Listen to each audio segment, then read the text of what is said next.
didn't know you said liberals. I try to see things from both Really? sides. Okay. Oh, Well, my he's God. definitely left to me. Like you do. Trump.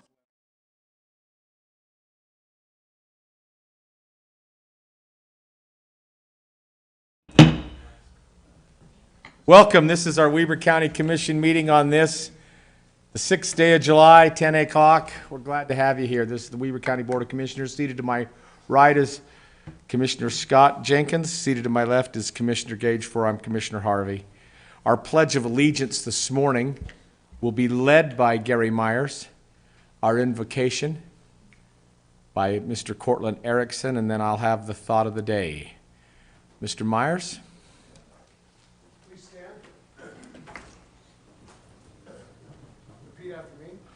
I pledge allegiance to the flag of the United States of America and to the republic for which it stands, one nation under God, indivisible, with liberty and justice for all.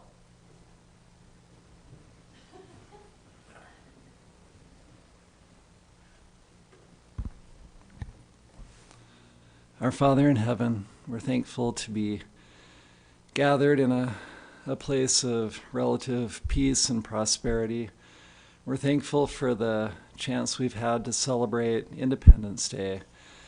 We're thankful for those who founded this great country and established principles to allow us to thrive. And we're grateful for all those who, through the years, have worked so hard and even fought and given their lives to preserve our freedoms. We pray that those who are in positions of leadership and influence today will be wise in preserving the freedoms that we enjoy so that our nation and our county can continue to prosper. And we pray for these things in the name of Jesus Christ. Amen. Amen. Thank you, Mr. Erickson. Commissioners, a lot of things come to mind today with regards to thoughts. I couldn't help but to think, and by the way, we extend a special invitation to those who are here from our assessor's office.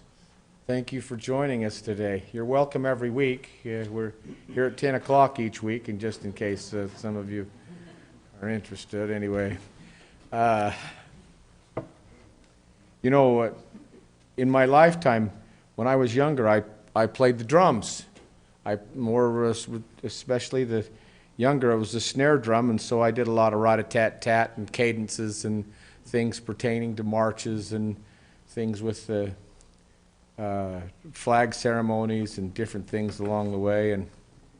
And in or around the 7th grade, I was invited by the state Democratic Party to participate in their big state convention, and that was when Jimmy Carter was the Jimmy Carter times.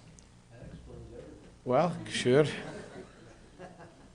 And where I'm kind of going with that, though, is I brought home some buttons and things like that, and that was a neat experience. I'd never been involved in a political party ever before, and you know, think about it. When you're 12 or 13, how many 12, 13, 14-year-olds do you see at political functions? Those of us who go through that process, or whether you're a delegate or elected official or anything.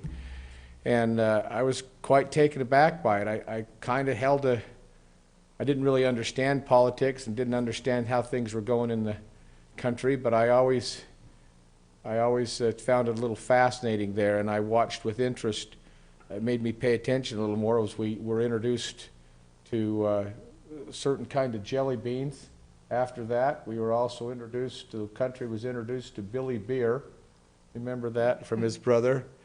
But I always watched with interest, too, how he, our leader of our nation, treated his wife. And as I was driving even to work today, they're celebrating their diamond anniversary, or their 75th wedding anniversary this week. And I thought, I thought that was kind of nice, just to to put a kind of a snapshot on different things.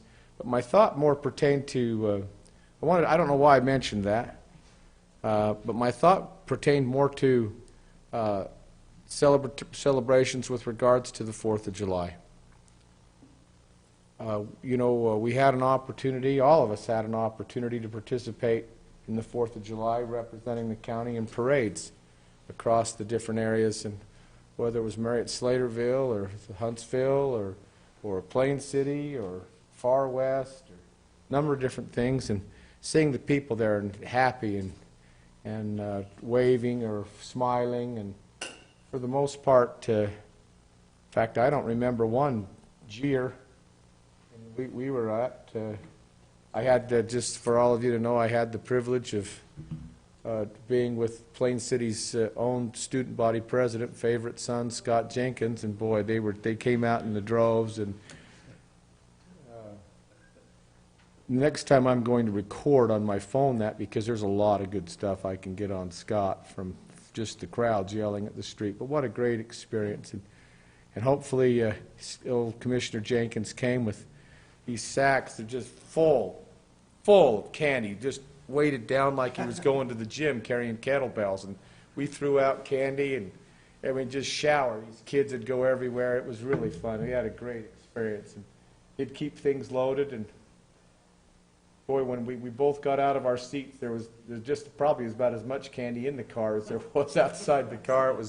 It was just really a fun experience. And I'm grateful we live in a nation where we have the freedoms we enjoy, where we can throw candy and see people and have them laugh and fun and get together as families. And what a great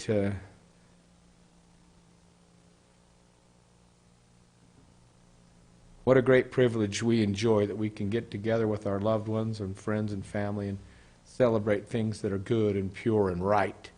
And I'm grateful for those freedoms and those who defend our freedoms and those who pioneered in the first place that we would have those freedoms and not be oppressed by anything that would be tyrannic in nature. Those are my thoughts today, Commissioners. Thanks for letting me just reflect a moment. Before, Commissioners, we go to, well, let me go. Now I'll do this first. Before we go to our public comments, I'm going to ask one of the great assessors in the land, John Ulibarri, to come forward. You know, we have what's called the Stall of Fame, and from his office there will be a recipient of this said Stall of Fame. As much as we love having your staff here and would love to hold them for the next 90 minutes, couple of hours, which I'm sure they all would really enjoy. They do enjoy their meetings. I think we'll see a max exodus when you're finished. But go ahead, Mr. Ulibarri, if you'd please announce this Stall of Fame winner. Thank you, Commissioners. Happy to nominate Aaron Miles for the Stall of Fame. Aaron has shown a great deal of growth while he's been with our office over the past few years. One of these days I'm going to have to tell you about Aaron's interview and why he wants to fly. The reasons for Aaron's nomination, of course, he of course works hard. He does a good job, and he's very earnest in his duties, like everybody from the assessor's office really is. We have a great staff. And what sets Aaron apart, though, is his willingness to participate. He works on various extra committees, and he's continually trying to improve. As you know, in our office, we have a licensing requirement, and Aaron's just very diligently worked hard since he's been with us to get his license, and now he's working on his commercial appraiser license, and he's put in a ton of time with that. But really what I'm most proud of with Aaron is what kind of person he is.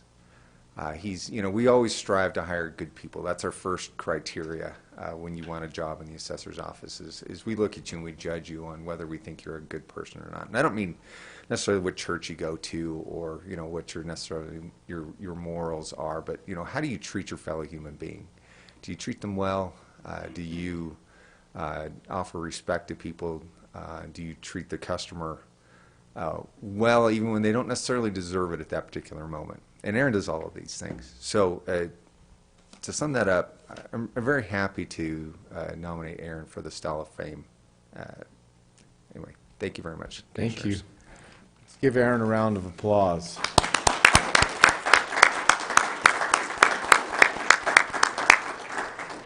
Aaron, come on forward, would you please?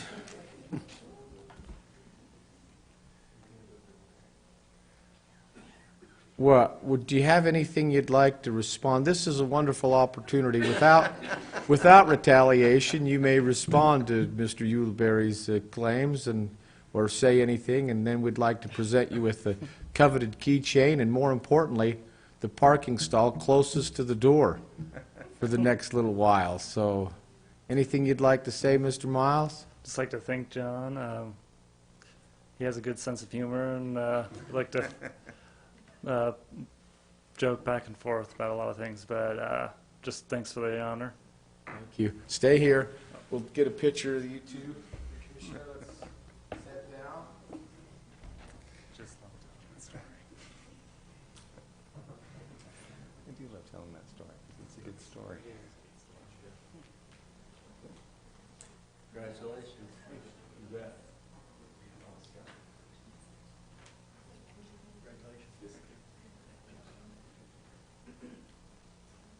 Congratulations. You get the coveted star, right in the center. Yeah. Here we go. Coveted star keychain. Right here, this goes to you. I'll just kind of hook it, so you can just keep it on the right finger. Not having a misinterpretation. Go on in here. Code shop.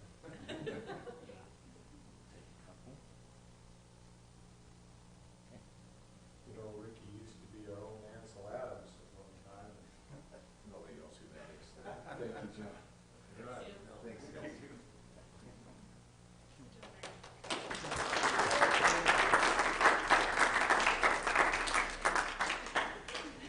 There they go.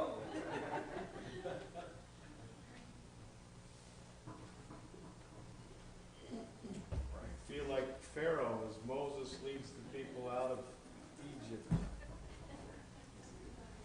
We'll now move to item E like echo, Commissioners. On our agenda, are there anyone here left in the audience that would like to address the Commission? Is there anyone online that would like to address the Commission on agenda-related comments? Christy? Shelley? Hearing none, we'll move, Commissioners, to item F. Commissioners, item 3, or the approval of the minutes for June 29th, we will hold those. Our first item is the item request for approval of warrants 4050 to 4073 and 459,954 through 460091 and 103 and 104 in the amount of $799,656.80. Item 2 is a request for approval of purchase orders in the amount of $107,572.62. Again, item 3 is held. Item 4 is a request for approval of ACH payments to U.S. Bank for our credit cards, $169,865.85. Item 5 is a request for approval of new business licenses. And item 6 is a request for approval of new beer licenses. Commissioners, questions? Mr. Jenkins, Commissioner Frohr? Our very own clerk auditor, Ricky Hatch. Will you give us a little more information pertaining to these, please? You bet. Middle name is Ansel. So, you know. Thank you. Commissioners, today or this week we issued 13 purchase orders for $108,000. 42% of that amount, or $45,000, pertains to the county fair, almost exclusively for advertising, but also the purchase of T-shirts. 28%, or $30,000, is for Parks and Recreation, and that will go towards replacing a condensing unit. 9%, or $10,000, is for the conference center to go towards contracted labor. As far as warrants, we issued 161 warrants this week for $800,000. One-fourth of that amount, or $202,000, were ramp awards, a $200,000 ramp award to Weber State University.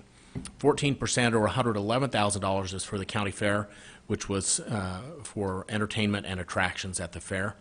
9%, or $75,000, is for insurance for employees, primarily in dental insurance. 8% or $61,000 is for the elections office, and that is printing and postage for the primary, which will be paid for by the municipalities and special districts that are holding primary elections. 7% or $54,000 is for the library. That will go, or was for building maintenance as well as books, materials, and utilities. And then 5% or $44,000 is for the paramedic fund to purchase extrication equipment. Does that jog your memory or cause any questions, commissioners? If none, then I'll entertain a motion. Mr. Chair, I make a motion that we approve the consent items, item F. I have a motion for approval. Second. Does that also hold item 3? Yes. Thank you. Motion and a second. I'll place that motion for vote. All in favor? Aye. Aye. Motion carries. Thank you.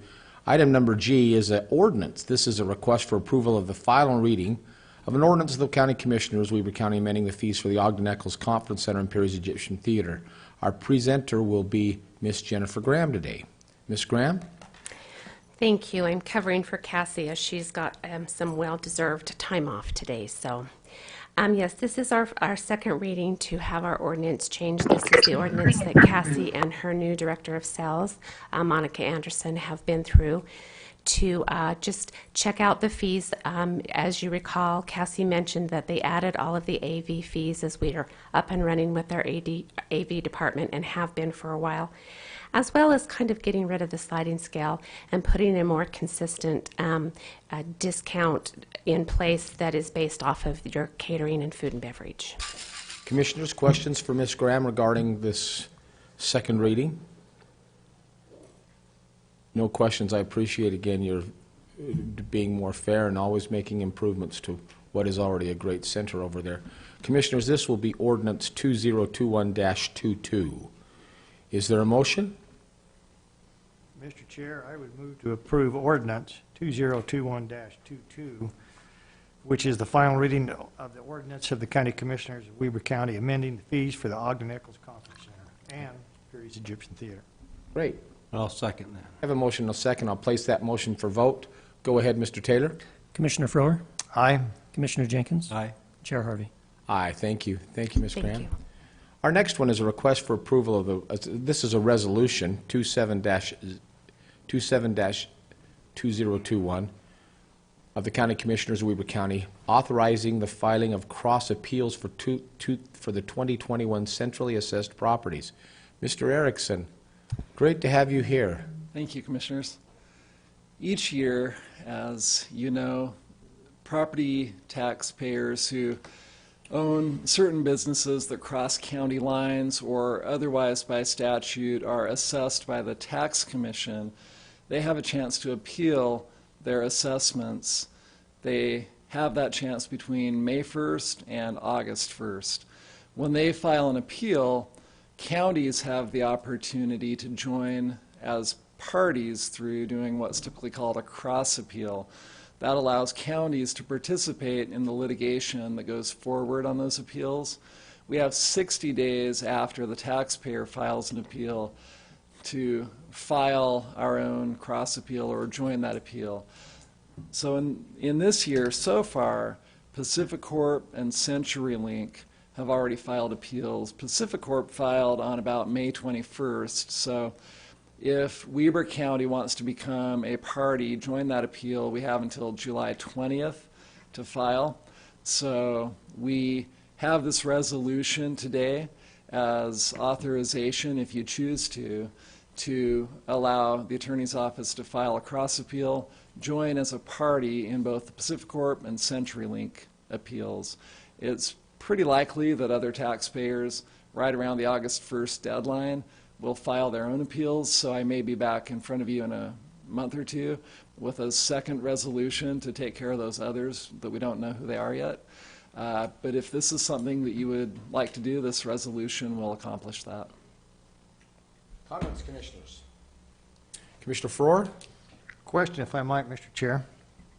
So, Cortland, explain the benefit to the county for us to do a cross appeal on the central assessed I just want to make sure the members of the public understand why we would do this. Yes, the property tax division within the tax commission is who issues the assessment, but the counties are impacted by the assessment because that is, you know, where the revenue goes.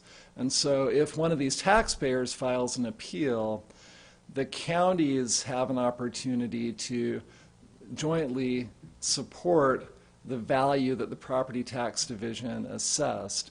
And the property tax division would typically also participate in that.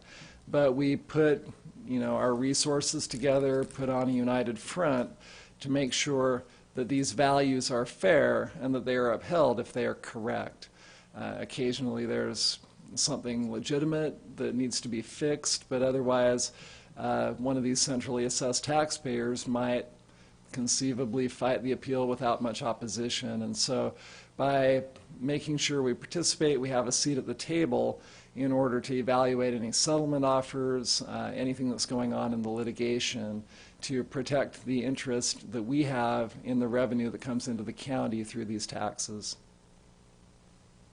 So really what we're saying here, Cortland, is this is in the best interest of the taxpayers of Weber County to be involved with this, and really gives us a seat at the table, no different than an appeal process that an individual has on to come to the county and make an appeal, but we're working with other counties because it is a centrally assessed property. That's right. Yeah. Okay. Thank you, Mr. Chair. Thank you, Mr. Commissioner Farrar. Commissioner Jenkins. So Cortland, I didn't respond to your email when you questioned on this. I figured we'd talk about it later. The question I have is, you know, I value your opinion in this kind of stuff. And you give us the statement of the fact, but you didn't give us your opinion. And I was anxious to get that. Do you think we should be involved in this? I think, I mean, you're asking my personal Yeah, opinion. I did. The counties that are impacted by this, it does make sense to pay their fair share in defending, because there are some costs that arise in terms of hiring experts to defend the values that were set up or that were assessed. It shows solidarity, unity among the various counties that are involved.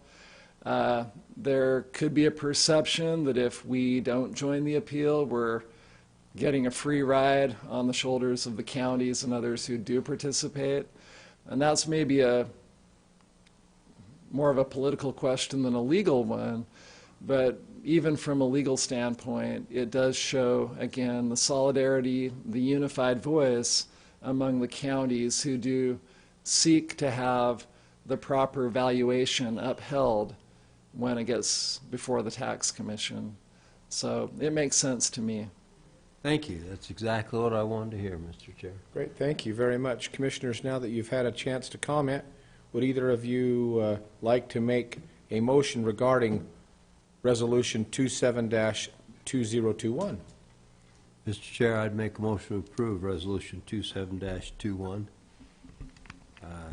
which is the, it's the authorization to join the litigation on the central assessed fees. I have a motion for Resolution 27-2021. I'll second that. In a second, I'll place that motion for vote. Mr. Taylor. Commissioner Frower, Aye. Commissioner Jenkins, Aye. Chair Harvey. Aye. Motion carries. Thank you, Mr. Erickson. Commissioners, item 3 on our agenda will be a presentation by Mr. Steve Burton.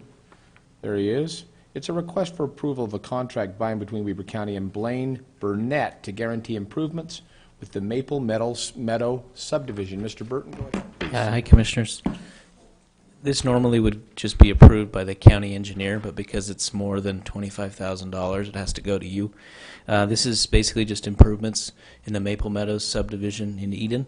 It's essentially in the amount of $70,000. Sorry, $70,184.24. It's basically just for a shared private drive. Our engineers are requiring that they bond for those improvements, and then we'll give them their money back when it's installed. Very good. Commissioner Jenkins, this is in your portfolio. Any questions or explanation? Nope. Great. Commissioner Farrar? No? Great. I'll entertain a motion. I'd make a motion, Mr. Chair, that we approve the contract by and between Weber County and Blaine Burnett for Motion to- improvements. Motion to approve, great. Accepted? Second? And second, I'll place that motion for vote. All in favor? Aye. My motion carries unanimously. Thank you. Mr. Myers, this is a request for approval of contracts by and between Weber County and the following property owners for the acquisition of property along 3600 West. This is a big deal. Those people would be Kenneth Hipwell, Gary and Tana Hipwell Family Trust, Garolyn H. Nelson and Janica K. Nelson, and Kim D. Nelson. Mr. Myers? Commissioners, I'm excited to present to you today these contracts. It's a big milestone for us. 3600 West is a very important road to us. It's on our master plan to be an arterial road. And as such, we wanted to acquire the full right-of-way from these 4 individuals listed in front of you. Now, we did go through the process of acquiring this property through an acquisition agent. As such, appraisals were conducted on anything larger than a $10,000 purchase.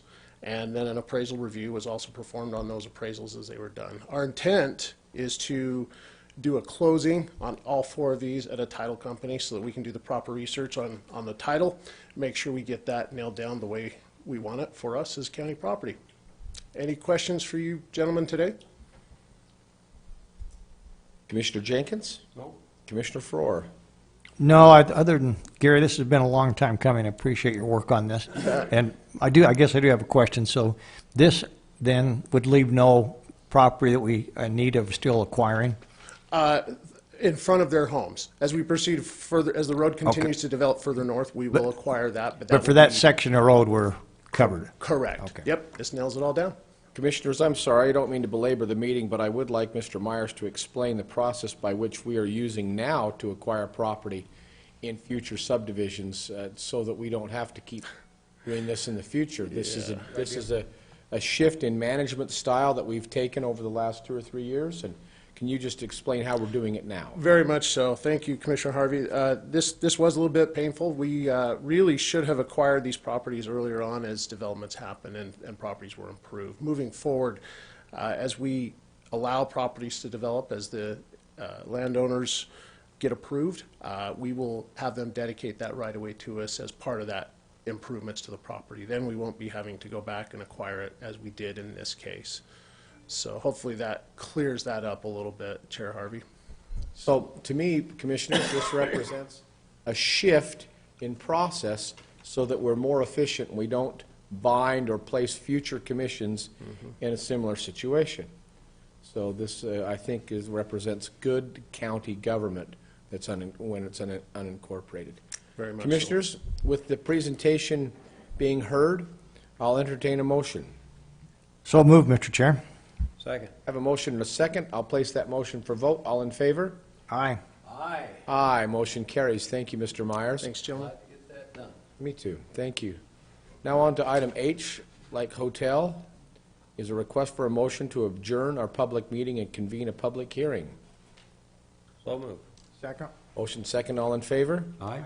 Aye. Motion carries. Thank you. We are now in a public hearing. This is to discuss and/or take action on a county-initiated ordinance to amend various sections of the Weber County subdivision ordinance to encourage public street connectivity, to provide related amendments regarding the provision of street and lot development standards, to streamline the approval process, and to include general administrative and clerical amendments to create a more effective ordinance. Christie or Shelley, who's ever monitoring our Zoom account, if you'll please make sure that you mute those who are participating online.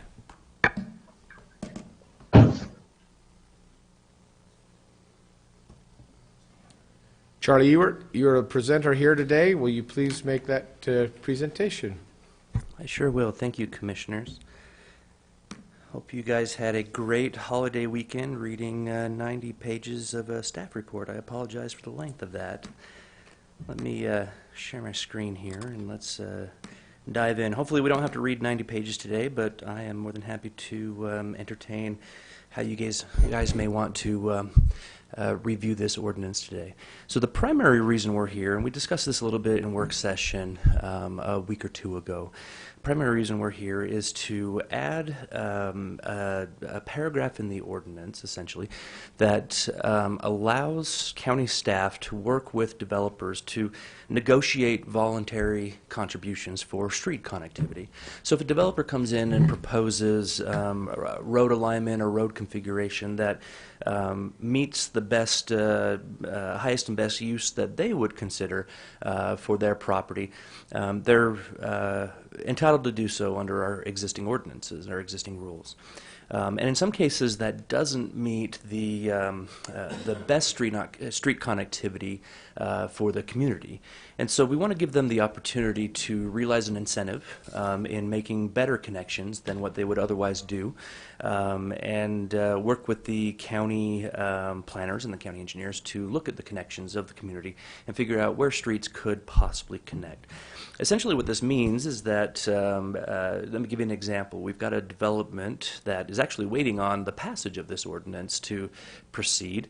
Their original proposal was 3 cul-de-sacs not lining up, so one cul-de-sac going to the east and one to the west and then another one to the east in succession from south to north along 4300 West, and with no connections beyond that. Their reasoning for that was because the cul-de-sac lots gives them the highest return. Now this is in a 40,000 square foot minimum lot size zone, and so they found that if they had the exclusivity of a cul-de-sac, they could sell some of those lots for more. However, as we were looking at that area, there's a really great opportunity for street connections instead of cul-de-sacs.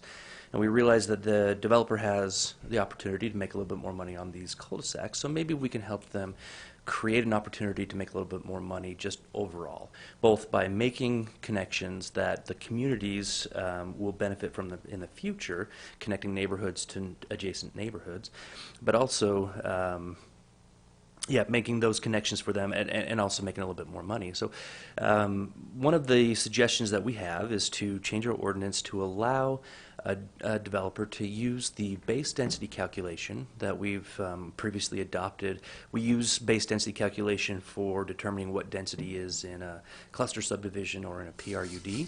So it's kind of a flexible tool to determine how many lots can come out of a subdivision. They can use that base density calculation with this proposal, but also they wouldn't have to remove the area that's within streets. What that means is that they can get a little bit smaller lot sizes in their development and potentially get a few more lots out of it. So let's just, for the sake of math, let's just say in the 40,000 square foot zone, that's just a standard acre. Let's say somebody has 40 acres. If you were to take the base density calculation, that would get them 40 homes if you don't remove the area that's going to be encumbered by streets. If they did a standard subdivision, it would just be whatever that 1 acre lot size is, and they wouldn't be able to count any of that acreage that's within streets to go towards their density. So if you have 40 acres and you build a whole bunch of streets to access your lots, and then you build 1 acre lots after that, you're not going to get 40 lots out of that. You're going to get probably 38 or 37, just because some of that acreage is going to be inside your streets. Adoption of this proposed section, would allow them to get the full 40 out of it, even though they do have some streets in there. In the Ogden Valley, we've got another example. We had a 3-lot subdivision in a 3-acre zone. They had almost exactly 9 acres. They were in a location where a 4-way intersection for the future would be ideal. In fact, missing the opportunity for that 4-way intersection would potentially cut off a number of other landowners down the road from access to these streets. But it was in the landowner's best interest to divide this up into 3 3-acre parcels. If they were to dedicate any of that area for road space, they would have lost that 3rd lot. And so we were able to work with the landowner without this provision to essentially create a glorified driveway to access each of these 3 lots. These lots were deep, not along a roadway, but they were deep away from the roadway. So to create a glorified driveway, use all of the acreage within that driveway towards their lots. So they were able to get the 3 lots instead of 2. And then after creating their subdivision plat, they dedicated their glorified driveway to the county for future street space. So each of those resulting lots turned out to be 2.8 acres or something like that, and then there was space for the streets. And they were able to do that because we have an ordinance in our non-conforming chapter that says if you're creating a right-of-way, if you're creating a street, you can make your lot smaller than what the zone requires by whatever that amount in the street acreage is. Well, Charlie, in this case, did they dedicate to the county 60-foot right-of-way with curb and gutter and et cetera? They didn't do the curb and Sidewalk? they didn't do the curb and gutter and sidewalk in this particular case. They did a deferral agreement for future curb and gutter. Okay. They did that. And it is the beginning of a road that will continue in that particular area, continue northward to other properties. And as more properties come in, we'd be looking at those additional improvements. We figured if it worked in that particular case to motivate the applicant to create a street connection, maybe this is something we could do across the board with other applicants. Now, this isn't a mandatory requirement. Applicants can still do the cul-de-sacs if they want to do so. But this is an opportunity for the developer to realize a little bit more money, as well as the county to realize better connections. So that's the purpose behind this. And I'm going to float right down to that section of the ordinance just so we can kind of look at it together, because there is a little bit of criteria that goes along with it. We just want to make sure we're doing what's in the best interest of the public.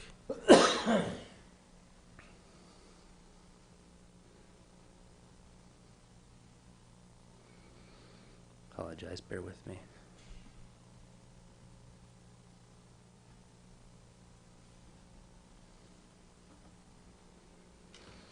And it's just a small section of code. It's not a big section.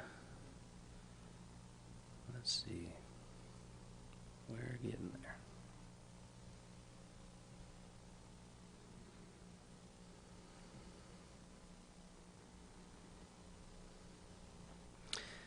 And in practice, it acts a lot like the lot average subdivision ordinance does, even though it's not lot averaging, okay?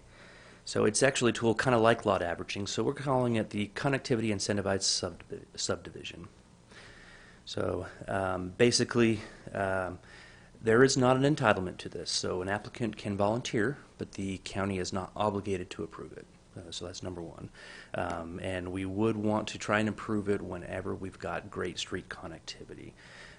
Base density incentives, so that's where you take the density calculation that's in the definitions, but you don't have to remove street right-of-way from that calculation, which is up to 10% of the gross developable acreage. So we set up to 10% because as we look at some of these different zones, we know that 10% tends to be an average of what streets are when you're looking at the 1 acre and smaller zones. And so when you get down to like a 15,000 square foot zone, if you're getting enough streets in there for enough street frontage, you're actually getting closer to 12, 13, 14%. And as we talked to the Western Weaver Planning Commission, who governs a lot in the Uinta Highlands area, they wanted to make sure it wasn't an unnecessary amount of bonus density that was being given for this. On top of that, we also applied flexible lot standards. So imagine this 3-lot subdivision that I mentioned in the Ogden Valley, where they made their lots just a little bit smaller to provide for a 66-foot wide right-of-way, right? If we're looking out in some of these other zones, the S1, the F5, the AV3, FV3, A3, A2, and A1 zone, what we've done in the lot averaging for these zones is we've said you can average your lots as long as you don't reduce the density more than, or the lot sizes by more than essentially 50% of what the lot sizes are. So in the 1 acre zone, you won't reduce your lot sizes more than 20,000 square feet each. And what that does is, as we're looking at street connections, optimal street connections, aligning these streets may create kind of weird areas where it's hard to put a 40,000 square foot lot or even a 35,000 square foot lot in. But a 20,000 square foot lot might fit really well in there. So it gives them the opportunity, as the planning director and the county engineer is looking at best street connections, for the applicant to still get good and sellable lots in some of these weird corners of their subdivisions. But as we got down into some of the smaller lot areas, we began realizing, and this is especially the Ogden Valley, or excuse me, the Western Weaver Planning Commission said, you know, when you're looking at the 15,000 square foot zone and you're dropping that to 7,500 square feet, that's a big cut. And that could look really weird. And so maybe we don't allow for that big of a cut. Maybe we allow them to reduce down to 80%. And so we did that with some of the smaller zones, as you can see here. So you can't reduce down to 50%, but you can still reduce it to 80% in those smaller zones. And then we put some criteria here on preferred public street layout, just to give the planning director and the county engineer a little bit of guidance on what is preferred. So street and neighborhood connectivity for both motorized and non-motorized uses, efficiency of street routes in terms of distance traveled, reduced block length, enhancing pedestrian circulation and safety, supporting four-way intersections over three-way intersections where appropriate, and superior street alignment that will create best community outcomes. So just giving a little bit of criteria so that it's not everybody, it's not a free-for-all. There's actually some outcomes that we're really trying to get implemented in our communities. That is the meat and potatoes of this proposal. As we got into the meat and potatoes, we started looking at some of the other sections of code that also needed to be changed to make this possible. And there were a lot of sections of code that were left wanting in a lot of different ways. And as I started peeling back those layers, it just got worse and worse as I peeled. It is pulling a thread on a sweater. And so I saw a lot of opportunities for changes in these other sections. So some of these other sections that you see proposed changes in, most of it is just clerical. It's helping us administer the ordinance in an easier, more efficient way, and kind of closing some of the loopholes or opportunities for errors. But there are a few things in here that are procedural in nature. So we wanted to make sure we cut down on a lot of the fluff that isn't necessary when we're looking at process. For example, something that you'll find in here is hillside development. When it comes to a building permit, there may be a need for specific eyes on hillside development review. And hillside development review is on properties that are an average slope of 25% or more. When it comes to a subdivision, however, the hillside development review can be grafted right into that process. There doesn't need to be a separate application. There doesn't need to be a separate board. There doesn't need to be any of that. It just be right. We already do it, basically. We're looking at getting geotech reports and then sometimes geologic hazards reports. There's no need to create this special board, which, in working with our attorneys, anytime your ordinance creates a board, you've got to follow the Open Public Meetings Act as well. It just creates a lot of unnecessary governmental steps that we can do just in our standard reviews. So those are the types of processes that we're recommending that we kind of cut down on. One of the things that we talked about in work session, and let me scroll back up, is who the land use authority is for subdivisions. And for small subdivisions, we talked about that being the planning director. Your current ordinance kind of gives, there's a couple of different sections that are a little contradictory on that, and so we clarify that by saying that a preliminary subdivision and a final subdivision is one step, not two steps, and can be approved by the land use authority, who is the planning director, and that's a small subdivision. A large subdivision, however, let's run up here to that. Excuse me.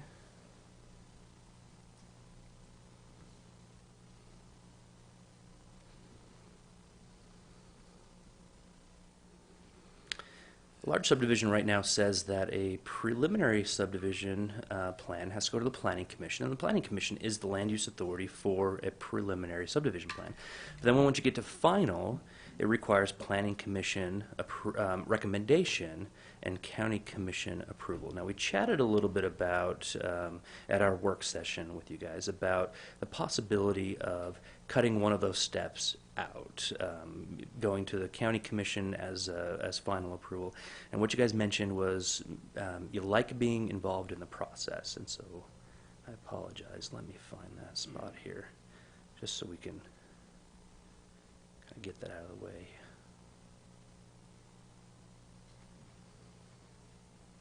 Here we are. I realized over the weekend after I submitted this to you guys for review that I failed to address this paragraph to ensure that it's clear that the County Commission is the final reviewing authority for a final subdivision plat. And after I forgot to make that adjustment, so this just makes it for, this just gives the Planning Commission the authority to approve a final subdivision plat unless the county engineer and the planning director have determined that there is a public street there that doesn't provide a commensurate public benefit. Then it goes to the county commission, because you guys would be able to say, no, we're not taking a public street, or yes, we are taking a public street here. What I recommended originally to you guys was to just let the planning commission make the decision on these things except for public streets, and what I heard back was you guys like to be involved in the process. And so I want to make sure that it's clear here. I have an alternative that wasn't in your packet, but I have right here for you to look at. That gives that alternative. One of my recommendations is I do recommend that we cut down in the process. The county commission sets up the rules, and once the rules are set, the landowners have the right, authority, obligation, and entitlement to follow those rules and get approved, regardless of who the approval authority is, whether it be the county commission, whether it be the planning commission, or whether it be the planning director.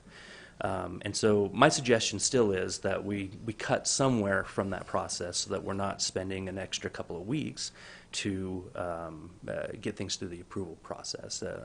To me, it seems like an unnecessary couple of weeks, but I am sensitive to the desire for the county commission to be involved, at least just to be informed. And so with this language here, what I am suggesting is that we add to that last little paragraph it's still the planning commission that is the land use authority for a large subdivision. However, the county commission shall be the land use authority after recommendation from the applicable planning area planning commission for final plat approval under the following circumstances. Number one, the final plat includes a public street that poses a financial burden on the county that the county engineer and county planning director have determined does not provide a commensurate public benefit. So that was in the previous version. And then number two, this is new from what's in your packet, that within 14 calendar days after preliminary subdivision approval of a particular subdivision, a county commissioner informs the county planning division director that the county commission shall be the land use authority for the final plat of the subdivision. So what this does is it gives the opportunity for the planning director to report to the county commission after preliminary approval the subdivisions that have gone through the process of approval with the planning commission. So they'll bring that to you guys, whether it be at a work session or the planning director will bring it to you in a work meeting here and say, all right, these have gone through preliminary approval. Do any of these subdivisions merit you guys, the county commission, as the land use authority? And then from there, you guys could take a look and say, yes, we want to see this one and this one. We could see some public concerns with these. Otherwise, you could choose the ones, or by not selecting ones, those ones would then just stay on the track with the county planning commission being the final decision maker there. So gives you the opportunity after prelim to say, we want to be involved in these ones, but also gives you the opportunity to fast track some of the other ones. Any questions about that? Any concerns about that? Mr. Chair. Please, go ahead. So we had this discussion in our planning process with you some time ago, Charlie. And I almost hate to make it too easy on us as a commission. I like to see large lot subdivisions. I think it's proper that there's pressure on us as a commission to approve them, to look at them, to be involved with them. This allows them, if they're simple enough, to be us to opt out of them, so to speak. And I don't know. I don't know if that's if we're skirting our responsibilities. I'll just say, be frank about it. And I don't know. I don't know what to think about it. I've always been a person that was directly involved in these things through planning in a city, through being a city councilman or a mayor, and I expected that we would always be involved in those here. Charlie brings up a good point. If it's simple enough, why do we want to waste our time doing that? Just to let it go through.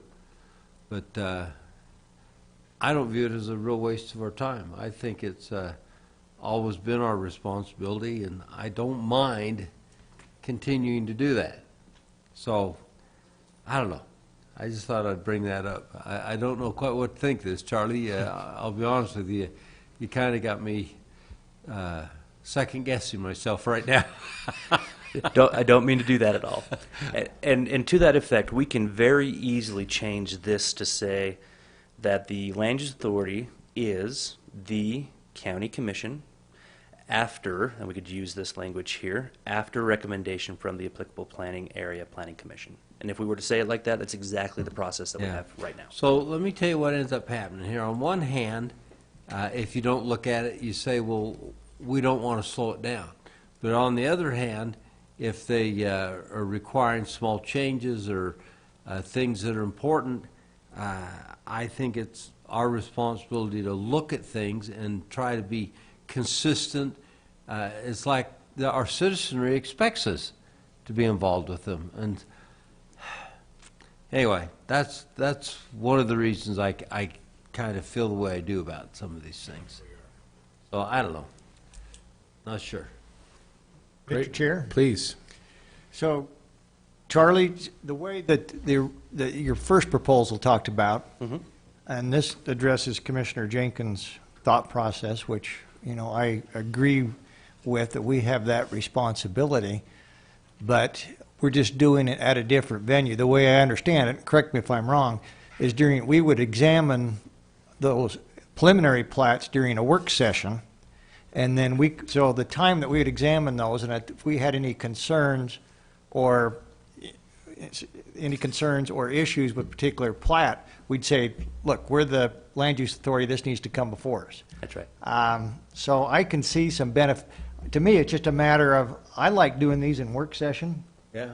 And I think we get, at least for me, speaking personally, I get more information and have the, you know, ability to ask questions during work sessions a lot of time we do here. So, Right. you know, I can live either way, but I like the idea of them coming to work session with a preliminary plat, and then we have the option to say yay or nay. I can also live with, hey, everything comes, but I would say I'd like to keep the provision in there that we address them in a work session, Okay. and then we deal with it as they come. So I agree with that. so that's, you know, and I guess that's really, so I probably support the first verbiage you had, which they all come to us in work session, and then we pick and choose which come to us in a public hearing. Perfect. So, but I can live either way. Great. Super. Okay. As far as the rest of the proposal goes, you see a lot of red line because there's a lot of unnecessary words. And like I told you guys when we were working on this in work session, we probably put enough words in when we worked on our water ordinance that we should probably balance that out a little bit by taking some of the unnecessary stuff out. You see a little bit of green line, and the green line that you see in there is mostly just stuff that has been moved around so that it works better in the ordinance. There are two things that are being proposed to be changed with a subdivision application. Right now, we already require a preliminary title report to be submitted with the subdivision application, but the application submittal requirements of your code doesn't say that. So we're adding that one in. And then number two, we're adding in a street connectivity plan requirement at application. Basically where the applicant can say, we've looked at all the streets in the area, we're looking at the streets that we're proposing, and we're showing how these can all work together. Whether or not they choose to do the incentivized connection or they choose to do their own thing, we still would like to kind of see what the private market would say as far as street connectivity So goes. let me interrupt you there, Charlie. Mayor, Mr. Chair. Please. I like cul-de-sacs, and we had this discussion on our work meeting. Yeah. I think they create wonderful little communities. But to Charlie's point, I do understand about if you make those cul-de-sacs too long, then they create dangers for emergency services and things such as that. So there is a point where you kind of have to draw the line.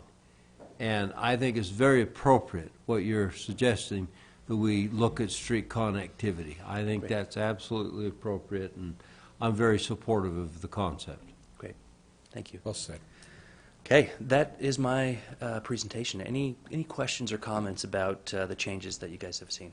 Commissioners, any more comments for Mr. Ewert before we turn to before we go into public comments? I might just make a comment. Please. So, Charlie, I like where you're going with this. The first thing is, I think as we grow as a county, connectivity with roads becomes more important, not only for automobiles, but for bikes. We see a lot more people on bikes, other type of scooters, if you will. So I think and you made a good compromise here where this becomes an option for the developer. I like the idea that the developers typically know what they're doing and gives them the option to say, look, what's best. We're not, some counties would mandate this and force it down the throat. I'm glad we're not doing that. I like leaving the developer and having their perspective in that. So I support that. I totally support, I look at the red versus the green on that. Anytime we can eliminate unnecessary verbiage that complicates it for the public and for our staff, it's a good move. And so, I had a rule in the legislature, it didn't always work, that anytime you propose a bill, you should get rid of 2. But, the Senate, they didn't think that way. They always thought they're going to do... them all the time. Sounds to me like you had the influence of railroad crossings on your mind, too. Anyway, that's my comments. Great. Thank you. Any other comments? Well then, Commissioners, let's move to item 3 on our agenda, which is public comments. Are there any persons in the public that would like to address the Commission? Seeing none, we'll move to online. Ms. Yes, I would. Ms. Hallisey, okay, great. If you would introduce yourself, say the city by which you live, and then limit your comments to 3 minutes, please. Go ahead. My name is Gary Haas, and I live in Eden, Utah, 5226 East Piners Drive. Thank you, Commissioners, for the work you do. It's a tough job.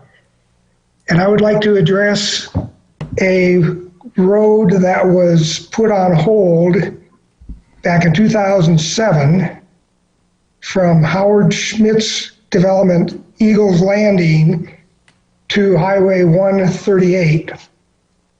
And basically, the economy took a downturn. The county gave him an exemption to continue the hard surface road. The base is there.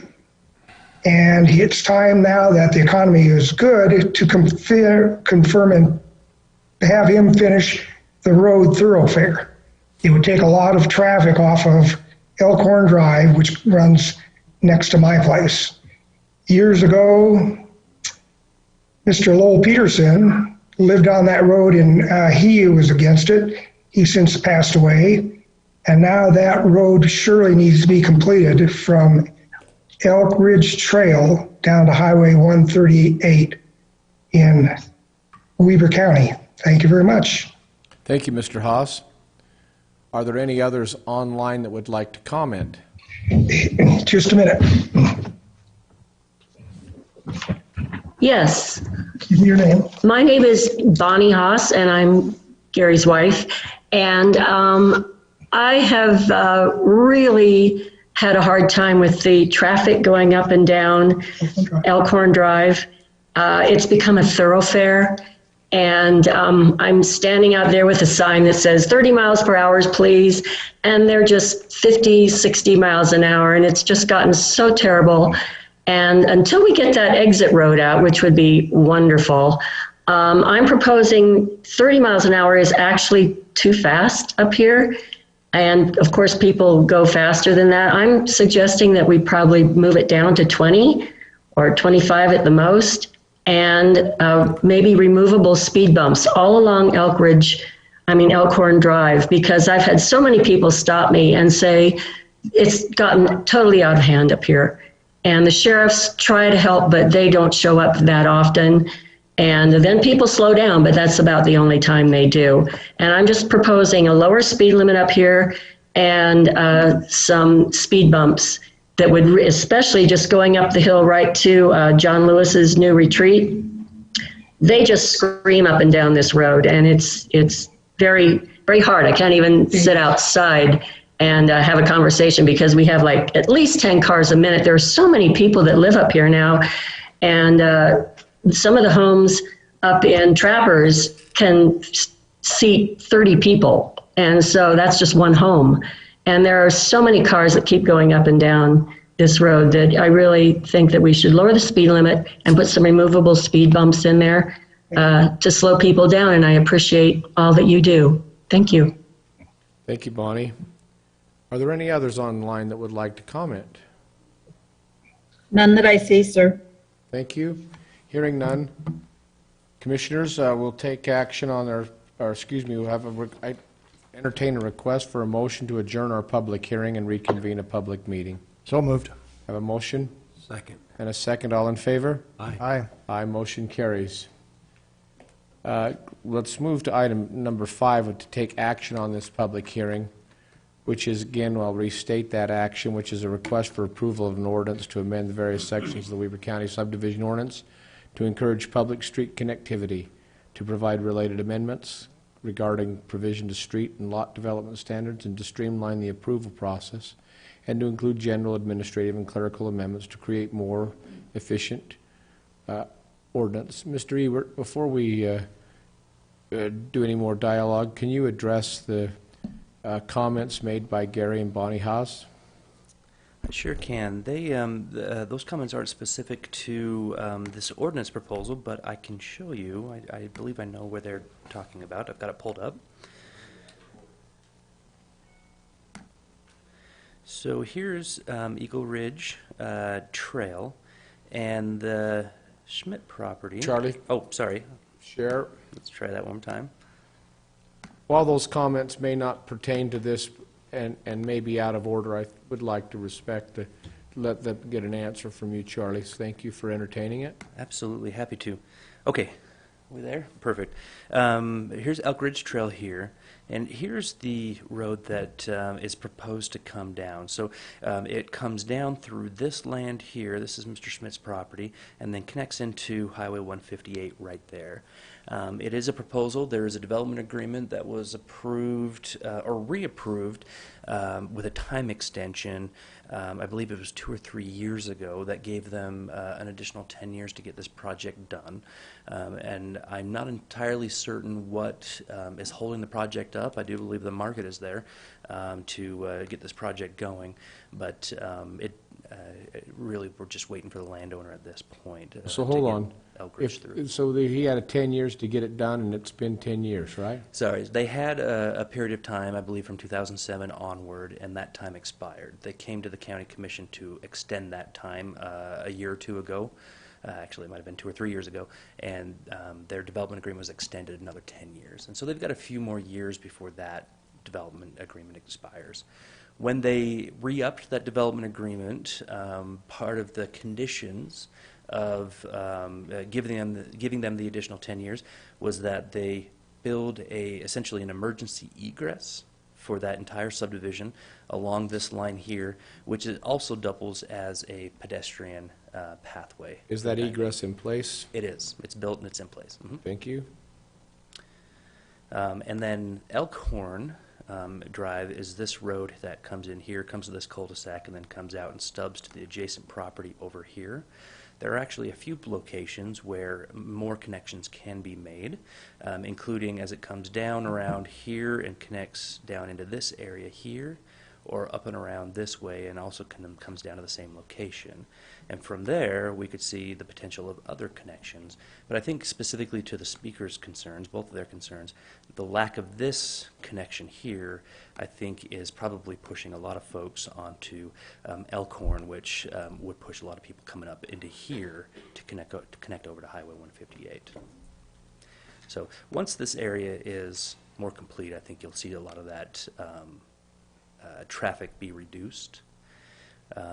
As far as reducing the speed limit, we've got the county engineer in the room. Usually when you go to change the speed limit, you need to do a speed warrant study. And so just from all the discussions I've had with Gary about it, if you do a speed warrant study and it warrants a reduction in speed, at that point, you could potentially change that speed limit. I think the standard default for a residential street is 25 miles an hour if it's not otherwise posted. So we'd have to pay for a speed warrant study in order to determine difference in speed on that road. Thank you. Mr. Chair. Please go ahead, Mr. Commissioner Jenkins. So questions I have on this, would you leave that map up? You got that, Bill? There we go. There you go. The questions I have on this, as I sit and look at this, I think this is very appropriate, what you're doing, and the fact that I don't remember extending this deferral agreement, and I've been here 3 years, 3.5 years.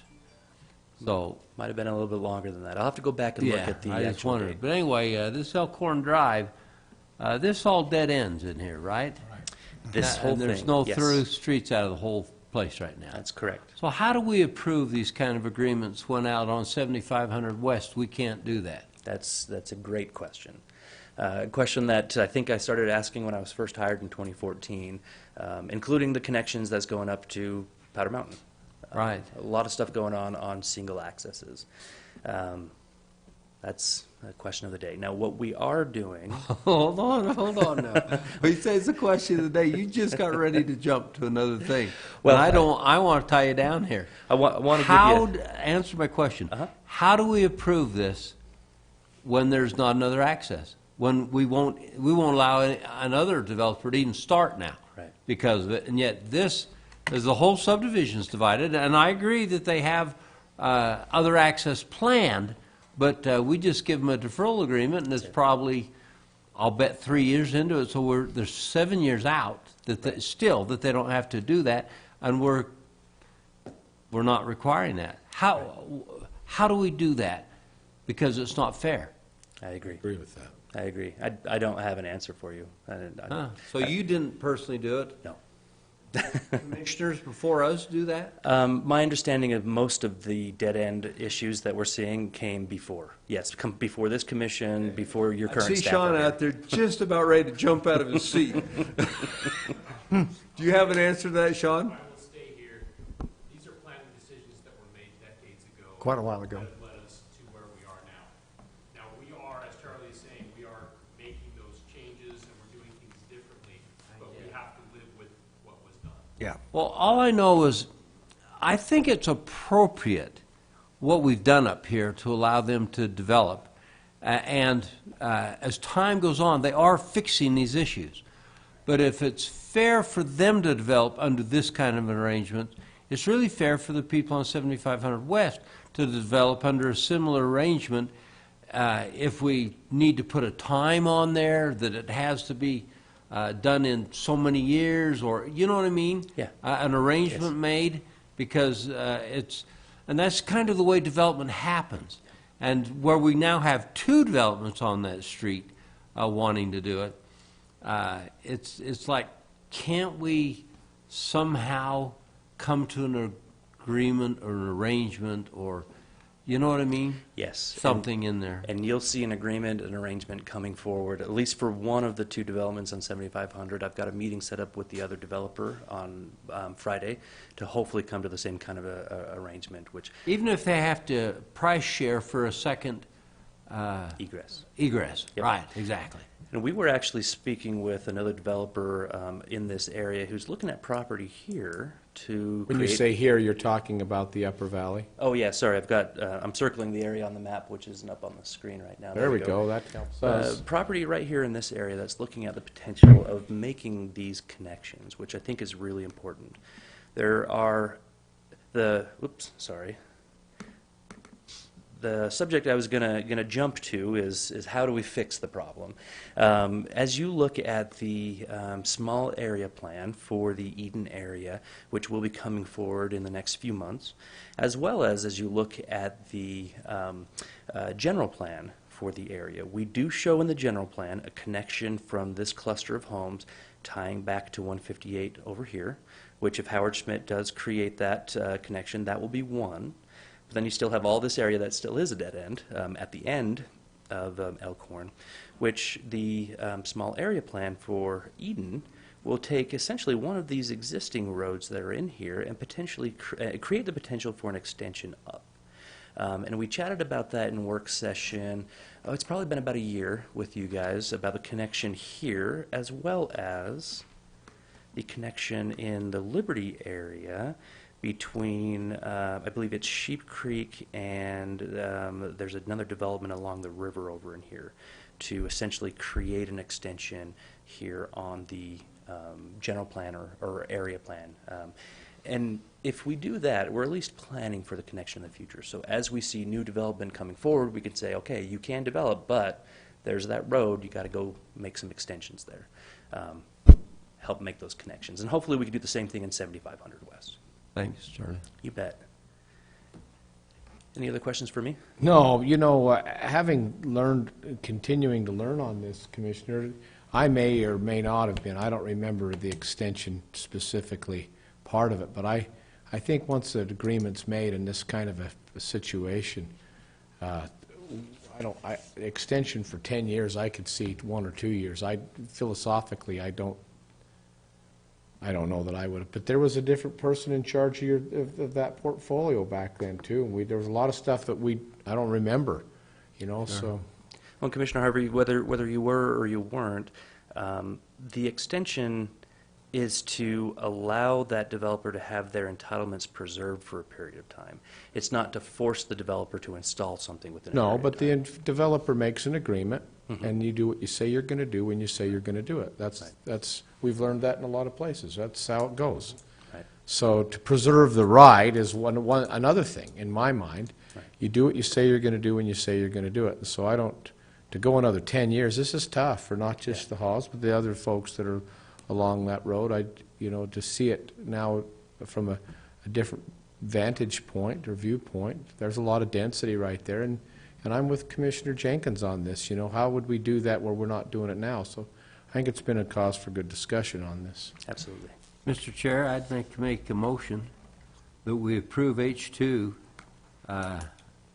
as presented to us today on the changes made to our ordinance on connectivity and what do we call them? Connectivity and amendments for provisional for street and lot development standards. Well, but in there was the cul-de-sacs. Cul-de-sacs. Yeah, cul-de-sacs and street connectivity. Very good. As presented to. So I'd make that motion. Great, that's ordinance 2021-23. Is there a second? I'd second that with a comment. Please. If I might.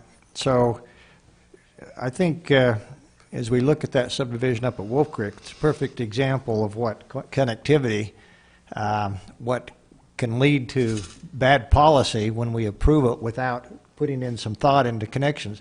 That particular subdivision, Elk Ridge Drive, I'm on there occasionally once or twice a month.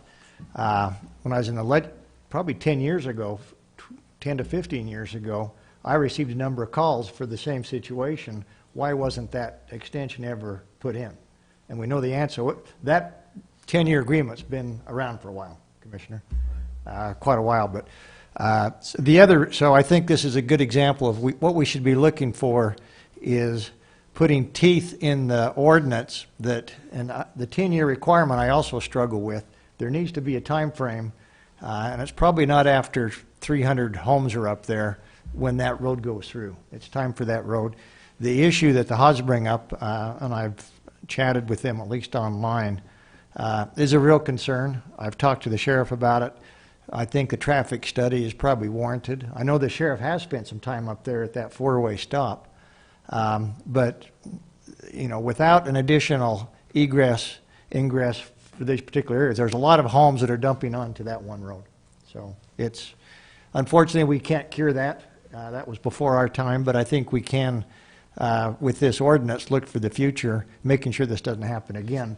And working again on the 7500 West, I'm in favor of doing that, but we need to make sure that there's time limits in place that we don't get into this situation. I think this tells us that, renewing these 10 years agreement every 10 years doesn't work in some cases.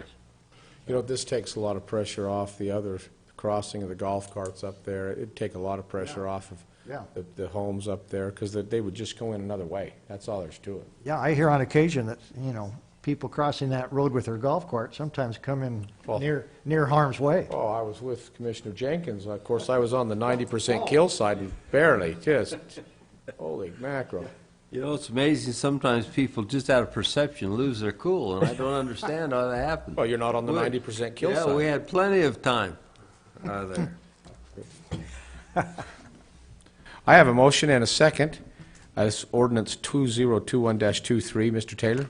Commissioner Frower, Aye. Commissioner Jenkins. Aye. Chair Harvey. Aye. Motion carries. Thank you. We'll now move on to item I, like India, on our agenda item. Commissioner comments. Hold on.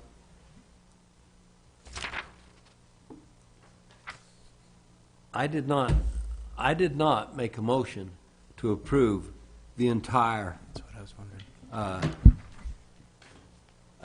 package. I made a motion to approve the first half of that package. Then I think I'd like to go back just in clarity. What's the first half? Mr. Taylor? Item H2. The public, and I stated that specifically, on the street connectivity and Cul-de-sacs. cul-de-sacs. Well, the second part of that is separate from that. I didn't understand that to be the motion. That's not what I Yeah. voted for. Okay, So so. I'd like to, Yeah. Chris, how do we do this now? And that is a question that I had, when I heard the motion, it was related to the connectivity and the cul-de-sacs, but there was a remainder of the motion. That's right. I mean, a remainder of the item, which wasn't actually addressed in the motion. Then with respect to do-overs, so to speak, and we can do that, Yes, we're in the same meeting, and so if we need to do a motion for reconsideration. is there a motion for reconsideration? Motion and seconded, all in favor? Aye. Aye, great, there we go. Now, Okay, would you, let me make that again. will you please? Okay, Mr. Chair, I want to make a motion to split the request today. Very good. Yes. Please go ahead. And thank you And for in that restating. split, I make the motion to approve the first half of it, which has to do with street connectivity and cul-de-sacs. There is, That, I make a motion to approve. may we change that, stand by for a second. May we change that in that motion, Mr. Crockett? I guess the one question that I would have is, do you have enough to determine which portions of the ordinance we would need to? Before I do a second, I want to know what we're excluding.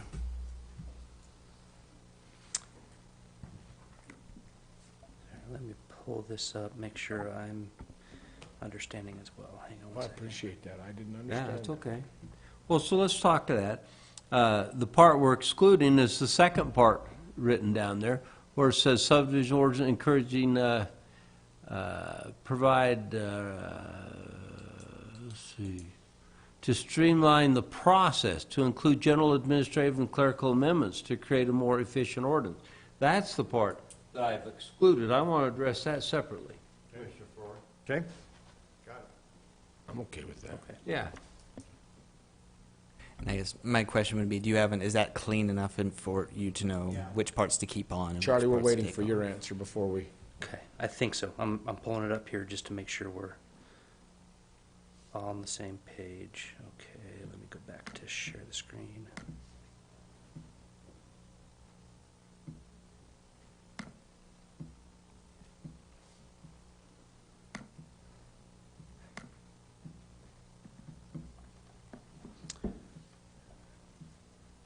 Okay. Bill, could we get that up on the screen here? you sharing? I think so. Says I am. Perfect, okay. So we've got connectivity, incentivized subdivision. That's the section that is specific to your recommendation. Okay. So it's section 106.24.3, but none of the other changes. Okay, perfect. I understand that. That's the motion. Okay, I'll second. Okay, we have a motion and a second. You're satisfied with the explanation? Yep, that section Mr. right there. Fuller? Yep. Charlie, do you have enough then, as the question was asked by the council, do you have enough then to move forward with the information that you've received on this? I do, yes. Very good. Then, Mr. Taylor, with that, let's have you call for, this will be ordinance 2021-23. Commissioner Frower, Aye. Commissioner Jenkins. Chair Harvey. Aye. Is that good? Great. Another motion? Okay, great. So, Hold on. oh, Can we make another motion, Mr. Crockett, now that we've divided this? If it's pertaining to the same item that's been listed on the agenda, I think you would be okay if you need to bifurcate some issues. Very good. That's what I think that's where he's headed. and that's the purpose of a division. Thank you. Okay. So the question I have now that I'd like you to explain to me is when we got into this a few minutes ago, you said this would be pretty easy. Just by adding this here, this would change it. Can you physically show me that? I sure in can. the ordinance? In fact, as you were chatting, I put... I'm sorry to get a little complicated Oh, that's here, great. but that's how you wade through this stuff. It's important. I know it seems like just a lot of mush, but you know, if you don't get it right, No, this is important, so we don't yeah. Well, it's a perpetuate bad things. It's a lot of detail, and so I appreciate that. Okay, so let me pull open.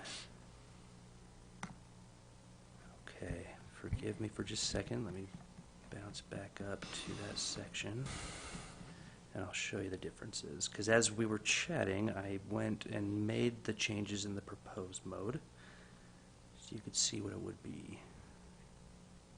Okay, so Part B here, it's taking its time getting there. There we go. Let's see if I could zoom in on that a little bit for you. This is how it's written in your packets. Right. Okay. This, come on. Hard to do when you're on Zoom, sorry.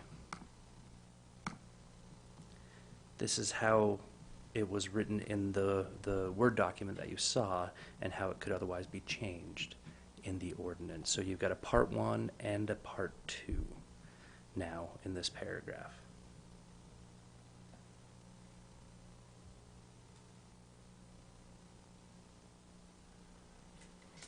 A final plat includes a public street that you're blocked on our side. The names of the people on Zoom are blocked on that right side. If you could just maybe slide that up, Bill, sort of minimize that. Or, okay, that'll work. I got it, Bill. Oh, okay. There you go. Thank you.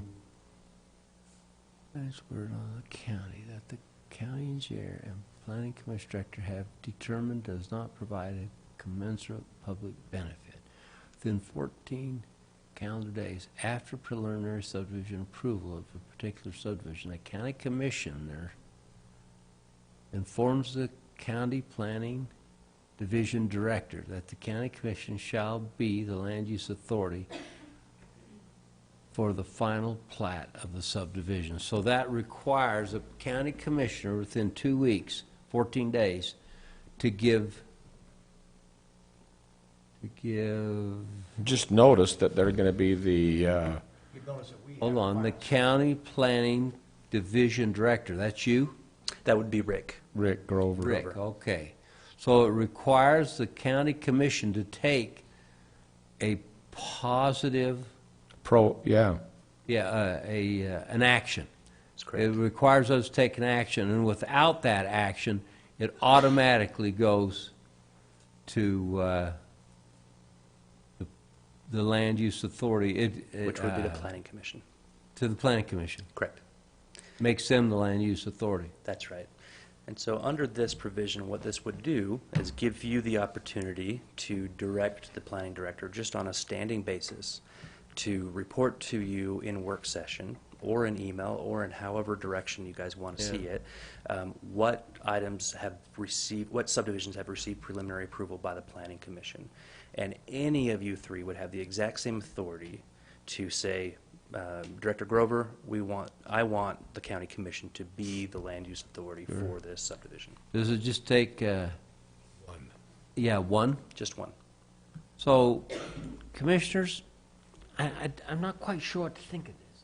I understand this would have put us in a position where just by saying nothing, it would require them to make the decision. And frankly, if it was a simple, plain forward, why not?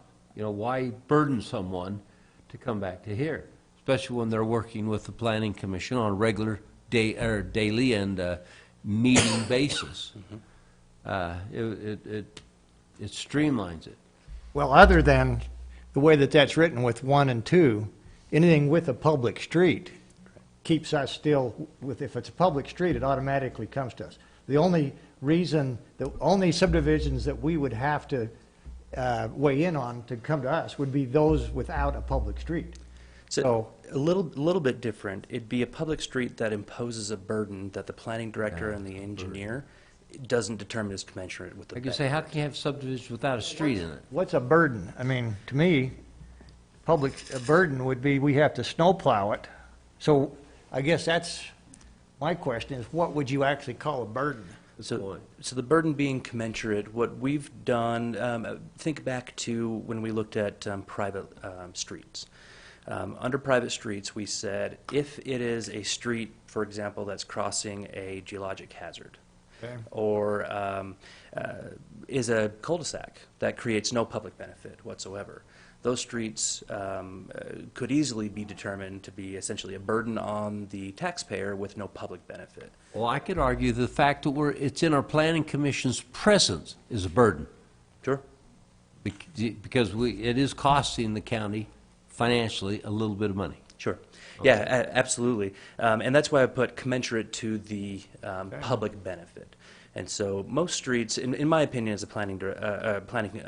planner in general, is that a street should be public if it can be, because public streets provide a public benefit. But there are a few instances when they do not provide a public benefit, especially when we have to keep paying to fix a geologic hazard or dead-end street or something to that effect. So, Charlie, go put that screen up again that showed that 1 and 2. And we could tweak this language. So if we left B in, Mr. Chair, if I might. Please. If we left B in, eliminated 1 and 2, that's really the status quo that everything comes to us. Yes. Is that correct? Yeah. Eliminate 1 and 2, and essentially, let's see, however, so where it says however, for a subdivision other than a small subdivision, the county commission shall be the land use authority after recommendation from the applicable planning area planning commission for final approval, and don't say under the final. So other than small subdivisions that we do now, basically leaves it in the status quo. Right. Are you okay with that? Oh, yeah. I'd vote for that in a minute. So, Mr. Chair, I'm going to make a motion. I Please. just didn't want to burden you. Yeah. So, I mean, you know. I'm going to make a motion that we approve, we're going to call the presentation on that ordinance as presented by Mr. Ewert with the elimination of B, and we refer to the code B1 and 2. Okay. So it would, basically, small lot stays in, anything else, anything other than small lots comes to us. Great. And Commissioners, would you be comfortable if I work with our attorneys to just Yeah. fine tune it to make sure I think- it says what we need it to? There might just be some language following yeah, that needs to be as long cleared as it's up. consistent throughout, so the motion would be small lots are still approved by staff. Anything other than small lots, Come to the regardless, commission. come here. Come here. Good. I I'm like fine that. with that. Me too. Perfect. Okay, that's my motion, Mr. Mr. Chair. Crockett, this is a. And I'll second that. Great, we have a motion and a second. I'll recognize those. Is this a new ordinance? Hold on, Would you like to make? please, go ahead. Just for our sakes, is this a motion to approve the rest of that, how many pages was it? 90? 90-page ordinance with that change, in addition to what Commissioner Jenkins already moved to approve? Yes, it is. That's the part that I want to, yeah. And my second is also. Yeah. Very good. Including all the red strikeouts that eliminate the, yeah. Then this would be a motion to change ordinance 2021-23, as was just approved, or to modify, amend. Really, that's what we're doing. We're approving the ordinance, eliminating those 2 paragraphs. That's right. That's what we're doing. We're going to do a roll call on this then, so you have that. Okay, Mr. Taylor? A clarification question. So is this an additional adjustment to ordinance 2.3, or is this? I would keep it all as one ordinance, and we would just make sure that the minutes reflect all of the changes accurately. I would consider this. Yeah, I think just we've got one ordinance. That's the way we understand it. We eliminate B 1 and 2 as applied to that particular ordinance. Okay, so this is a second vote on the second part of ordinance 2021-23. That's what I would say. I would recommend just having it all in one ordinance. I mean, there's a specific procedure to I think it's just follow, a but substitute I think motion. we can make the minutes clear enough, yeah.